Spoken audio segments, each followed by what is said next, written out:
रेवाड़ी में वीरवार को भार्गव कॉम्प्लेक्स में आम आदमी पार्टी का कार्यकर्ता सम्मेलन आयोजित किया गया। इस सम्मेलन में प्रदेश के वरिष्ठ उपाध्यक्ष अनुराग ढांडा के नेतृत्व में अनेकों युवाओं ने पार्टी की सदस्यता ग्रहण की। अनुराग ढांडा ने उन्हें पार्टी की टोपी पहनाकर पार्टी में शामिल किया।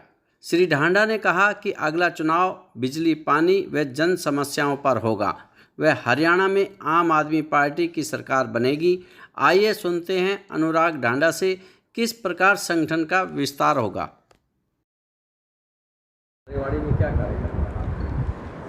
जैसा आप सबको मालूम है कि आम आदमी पार्टी पूरे प्रदेश में इन दिनों संगठन विस्तार को लेकर काम कर रही है और लगातार लोगों का आम आदमी पार्टी से जुड़ने का सिलसिला जारी है। परिवार जोड़ो अभियान इन दिनों आम आदमी पार्टी ने शुरू किया है, जो पूरे प्रदेश के अंदर चल रहा है और बड़ी संख्या में लोग आम आदमी पार्टी से जुड़ रहे हैं। आज भी ये युवा संवाद उसी प्रक्रिया का हिस्सा था। कई सारे युवा साथियों ने आज आम आदमी पार्टी को ज्वाइन किया और हमारा परिवार और बड़ा हुआ। कई सारे कार्यक्रम आज और कल में रेवाड़ी और महेंद्रगढ़ के अंदर हैं, जहां पर बहुत सारे लोग आम आदमी पार्टी को ज्वाइन कर रहे हैं। कई पॉलिटिकल लीडर्स अलग अलग पार्टियों से वो भी आम आदमी पार्टी को अप्रोच कर रहे हैं, लेकिन उनके लिए हमारे फ़िल्टर्स थोड़े अलग होते हैं। जो पहले से पॉलिटिकल लाइफ में हैं, उनकी लोगों के बीच में क्या इमेज है, लोग उनके बारे में कैसी सोच रखते हैं, उन सब चीज़ों का जांच करने के बाद आम आदमी पार्टी किसी लीडर को आम आदमी पार्टी में शामिल कराती है।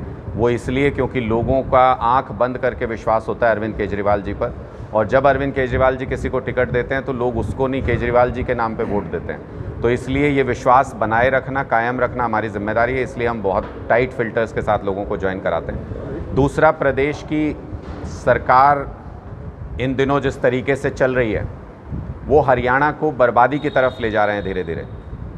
अभी मैं आंकड़े पढ़ रहा था तो हरियाणा के ऊपर इतना कर्जा चढ़ा हुआ है कि हमारा जो वार्षिक बजट है उसका 19.5% यानी लगभग 20% हिस्सा ब्याज चुकाने में जाता है। और ऐसे हालात में हम लोग पहुंच गए हैं कि जो मिड डे मील वर्कर्स हैं, करीब करीब 30,000 जिनकी संख्या है, उनको पिछले 4-5 महीने से सरकार वेतन नहीं दे पाई है। करीब करीब 60-70 करोड़ रुपए उनका पेंडिंग है और आगे भी ये पेंडेंसी बढ़ती जा रही है।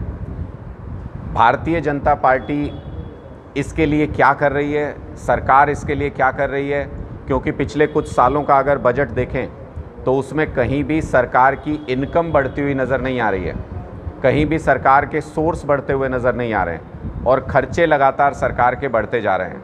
तो ऐसी स्थिति में जो मुख्यमंत्री ये कहते हैं, आम आदमी पार्टी पर ये आरोप लगाते हैं कि आम आदमी पार्टी के लोग मुफ्त खो रहे हैं, मुफ्त की चीज़ें देने से बर्डन बढ़ेगा स्टेट के ऊपर, कर्जा बढ़ जाएगा।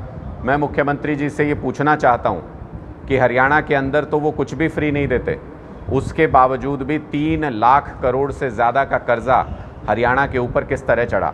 ये पैसा कहाँ गया, किस भ्रष्टाचार में गया? इसका जवाब मुख्यमंत्री जी को देना चाहिए। ना हमारे पास क्लर्कों की सैलरी बढ़ाने के लिए पैसा है, ना हमारे पास आशा वर्कर्स का मानदेय बढ़ाने के लिए पैसा है, ना हमारे पास कर्मचारियों की ओपीएस पेंशन देने के लिए पैसा है, ना मिड डे मील वर्कर्स को देने के लिए पैसा है। हर जगह पर पैसे की कमी सामने आ रही है और उसके बावजूद मुख्यमंत्री हर जगह पर जाकर जन संवाद में जनता की मजबूरियों का फ़ायदा उठा करके उनका मजाक उड़ाते हैं, उनके ऊपर हंसते हैं। ये बहुत ही दयनीय स्थिति है। और सबसे शर्मनाक बात यह है कि जब हमारे कुछ जवान कुछ दिन पहले एक एक्सीडेंट में शहीद हो गए थे, जब वो अपनी ड्यूटी पर थे, उनके लिए हमने मांग की थी कि इनके परिवार को 1 करोड़ रुपए की सम्मान राशि दी जानी चाहिए, जैसे दिल्ली और पंजाब में दी जाती है। आज दोबारा वही स्थिति आकर के खड़ी हो गई है। पानीपत के हमारे एक और अफसर आतंकवादियों से लड़ते हुए शहीद हो गए हैं और फिर से हमें वही मांग दोहरानी पड़ रही है कि जो हमारे शहीद हैं उनके परिवारों को 1 करोड़ रुपए की सम्मान राशि देनी चाहिए। मैं एक सवाल पूछना चाहता हूं सरकार से कि क्या ये जायज़ है कि हमारे जो शहीद हैं उनके परिवार को ये 1 करोड़ रुपए की सम्मान राशि या कोई भी और चीज़ सरकार से मांगनी पड़े? क्या उनको सरकार को कहना पड़ेगा, दबाव डालना पड़ेगा इन चीज़ों के लिए भी? ऐसा नियम हरियाणा सरकार क्यों नहीं बनाती जिसमें 1 करोड़ रुपए की सम्मान राशि शहीदों के परिवार का हक हो और उनके बच्चों की शिक्षा से लेकर उस पूरे परिवार का ध्यान रखना सरकार की जिम्मेदारी हो। ऐसी मानसिकता से सरकार क्यों नहीं काम करती? मैं इसलिए यहाँ पर ये सवाल उठा रहा हूँ क्योंकि जहाँ पर इस वक्त हम बैठे हैं ये शहीदों की धरती है। सेना में यहाँ से बहुत बड़ी तादाद में लोग जाते हैं और बहुत कुर्बानियाँ दी हैं इस पूरे इलाके ने। सबसे बड़ा सवाल, मोदी जी यहीं से आके ये कह के गए थे कि 1 रैंक 1 पेंशन देंगे, वो तो आज तक पूरा हुआ नहीं। वो तो उसके लिए दोबारा लड़ाई हमारे जवानों ने शुरू कर दी है, लेकिन इस जगह पे आके अगर दोबारा ये अनाउंसमेंट किया जाए कि हर शहीद के परिवार को 1 करोड़ रुपए की सम्मान राशि देंगे जैसे दिल्ली और पंजाब में दी जाती है, तो वो एक सम्मान शहीदों का सरकार कर पाएगी। इतनी मेरी मुख्यमंत्री जी से विनती है। आपके कोई सवाल है तो आप इसको लेकर आप किस तरह से देखते हैं, जो बयानबाजी चल रही है? देखिए, आम आदमी पार्टी कभी भी धर्म और जाति की राजनीति नहीं करती है। हमारा इस मामले में मत बिल्कुल स्पष्ट है। काम की राजनीति जिसको करनी है वो आम आदमी पार्टी के साथ जुड़े। जिसको जाति, मजहब, स्टेट की आपस की लड़ाइयाँ, ये सब राजनीति करनी हो, उनके लिए बहुत सारे दरवाजे खुले हैं, बहुत और पार्टियाँ हैं। आम आदमी पार्टी बिल्कुल स्पष्ट तौर पर जाति मजहब को छोड़ के काम की राजनीति पे हरियाणा की राजनीति को लाना चाहती है और हमारा अटूट विश्वास है और मेरी चुनौती है बाकी राजनीतिक दलों को, वो जितनी चाहे कोशिश कर लें। 2024 का चुनाव बिजली, पानी, स्कूल और अस्पताल के मुद्दे पर होगा। जितना पैसा लगाना उतना लगाएं, जितनी ताकत लगानी उतना लगाएं, लेकिन इन मुद्दों से 2024 के चुनाव को भटकने नहीं देंगे। देखिए, बहुत सारे पूर्व विधायक और मंत्री हमारी पार्टी में शामिल हुए हैं, लेकिन उससे भी ज़्यादा जोर हमारा जो ग्राउंड लीडर्स हैं उनको पार्टी में शामिल कराने पर रहता है। मैं ऐसा इसलिए कह रहा हूं क्योंकि कोई भी शायद दूसरी पार्टी हरियाणा में नहीं होगी जिसने 1.5 महीने के अंदर अपने संगठन में 4000 पदाधिकारियों की नियुक्ति की हो और बिना किसी शोर शराबे के, बिना किसी झगड़े के। कांग्रेस ने हमारी नकल करने की कोशिश की तो 2 दिन में जूते चप्पल चल गए। थप्पड़ मार रहे हैं नेता एक दूसरे को, गालियां दे रहे हैं, नारे लगा रहे हैं।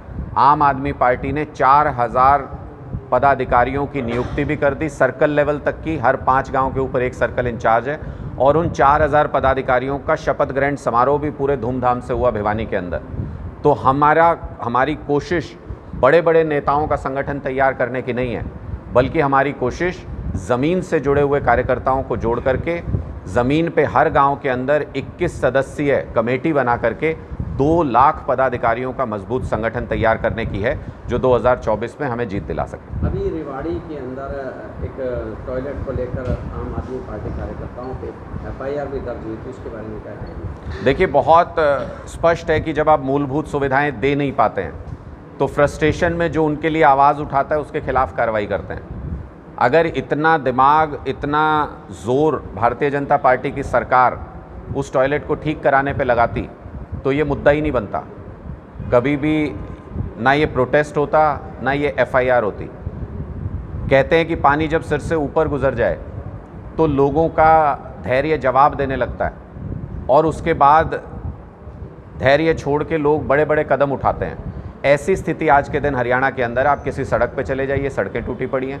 24 घंटे बिजली एक ख्वाब है हरियाणा के अंदर। बड़े बड़े पोस्टर ज़रूर लगाते हैं, हमने 5700 गाँव में 24 घंटे बिजली दे दी। एक गांव भी मुख्यमंत्री जी अगर मेरे साथ चल के ये कंफर्म करा दें कि इसमें 24 घंटे बिजली आती है, एक गांव भी पूरे हरियाणा के अंदर, चुनौती है, एक गांव में भी 24 घंटे बिजली नहीं आती। खुद बिजली मंत्री के गांव में, रणजीत चौटाला जी के गांव में 6-6 घंटे पावर कट लगते हैं आज के दिन में। ऐसी स्थिति हरियाणा के अंदर है। मूलभूत सुविधाओं के नाम पे कुछ नहीं है, ना पानी घर घर पहुंचा सके, ना बिजली दे सके 24 घंटे, ना स्कूल अच्छे बना सके। सरकारी स्कूलों की हालत देख लीजिए इस पूरे इलाके में, टीचर्स ही नहीं है। कई स्कूल प्राइवेट कंपनियों को बेचने की कोशिश कर रहे थे, वो तो लोगों ने बचा लिए अपने स्कूल। अस्पतालों की स्थिति देख लीजिए, कहीं मशीनें नहीं है, कहीं टेस्ट नहीं होते, सारे बाहर से होते हैं, सारी दवाइयाँ बाहर से लेनी पड़ती हैं। ऐसी स्थिति में मूलभूत ढांचे को अगर आप पहुँचा देंगे, कहीं ना कहीं जाके लोगों का सब्र जवाब देगा।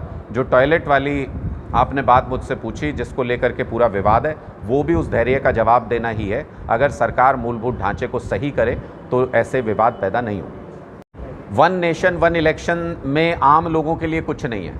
अभी तो हर 6 महीने में इलेक्शन होता है, तो अभी जैसे इलेक्शन है 3 स्टेट में, 3-4 बड़े स्टेट में इलेक्शन है, तो केंद्र सरकार ने सिलेंडर के दाम कुछ कम कर दिए, किसी स्टेट में इलेक्शन होता है तो 10 रुपये पेट्रोल के डीजल के कम कर देती है सरकार। सोच के देखिए वो दृश्य। अगर वन नेशन वन इलेक्शन हो और 5 ही साल में नेताओं को वापस लौटना हो तो 4 साल तक आपको कोई पूछेगा नहीं, 5,000 रुपये का सिलेंडर मिला करेगा, कोई अपनी आवाज़ नहीं उठा पाएगा, किसी का डर नहीं होगा नेताओं के बीच में। ये व्यवस्था तो हमारे लोकतंत्र में अच्छी है कि सब स्टेट्स का अलग अलग सिस्टम बना हुआ है। बार बार 6 महीने में इलेक्शन कहीं ना कहीं आ ही जाते हैं, ये नेता अपने लेवल पे आ ही जाते हैं, 6 महीने में लोगों के सामने झुकना पड़ता है इनको। लेकिन वन नेशन वन इलेक्शन के ज़रिए इस प्रक्रिया को तोड़ने और तानाशाही को मजबूत करने की कोशिश केंद्र सरकार कर रही है। हम स्पष्ट तौर पे कहते हैं इस देश को वन नेशन वन इलेक्शन की नहीं, इस देश को वन नेशन वन एजुकेशन की ज़रूरत है, इस देश को one nation one health care की ज़रूरत है, इस देश को one nation one electricity system की ज़रूरत है। मुख्यमंत्री को तो 4,000 यूनिट बिजली फ्री मिले और आम आदमी को 10 यूनिट बिजली फ्री देने में पेट दर्द होता है इनका।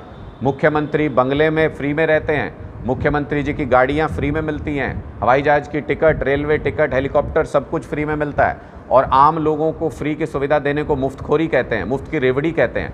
ये जो अंतर है ये मिटना चाहिए देश के लोकतंत्र में, उसकी ज़्यादा ज़रूरत है। वन नेशन वन इलेक्शन की फ़िलहाल देश को ज़रूरत नहीं।